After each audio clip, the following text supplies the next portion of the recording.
what are quote unquote mandates that aren't laws that people had to follow. Mm-hmm. Right?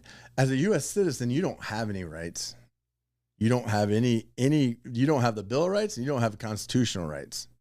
You have privileges granted to you by a trust run like a corporation called the United States Corporate. And it's a 10 mile by 10 mile square in the District of Columbia. And they get us all in it at birth through our birth certificates. Okay. And then, you guys both have had kids. There's something called a certificate of live birth. And then they walk up to you and they say, Ronnie, you got a healthy young daughter here. We need you to fill this out, this paperwork, and we need to get her a birth certificate. Right? And you fill it out. And then where does that go? It goes to whatever county she was born in, and it registers her with the county, just like you register your car. Mm-hmm. That's why at any point in time, the state can come up and say, Ronnie, you're an unfit parent. We're taking your child from you. At any point in time. Okay. They get to decide that. Right? Not saying that you ever would be an unfit parent, but they are the ones that decide whether you're fit or unfit. Right? Mm-hmm. Right? And so that's a U.S. citizen.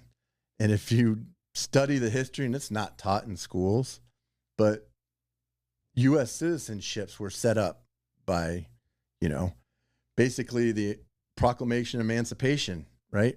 When Abraham Lincoln freed the slaves, that's when U.S. citizenship were set up. And that was because no state wanted to allow, and they made the process really lengthy for former slaves to become statesmen and women of their state. And so they had a huge problem on their hands.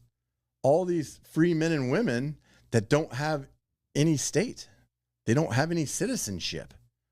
So they created the U.S. citizenship, U.S. citizens. Mm-hmm. And they created the 10 mile by 10 mile square of District of Columbia. And that was their state. And they gave all the slaves U.S. citizenships. Now, how did we get to where we are today? Well, if you go back, you're probably, my great-great-grandparents, they weren't U.S. citizens. They were statesmen and women. Whatever state, like Kansan, that's my nationality now. I took that birthright back, right? Once you clarify and get a birth certificate, it trumps your statesman and your statesmanship. Okay. Right. And so and then what happens when you turn 18 is you register to vote and you register for a draft. And that's how they get you back into the system. And it's like nobody knows about this because it's generational. They've just completely washed it out. And why did it start happening? Well,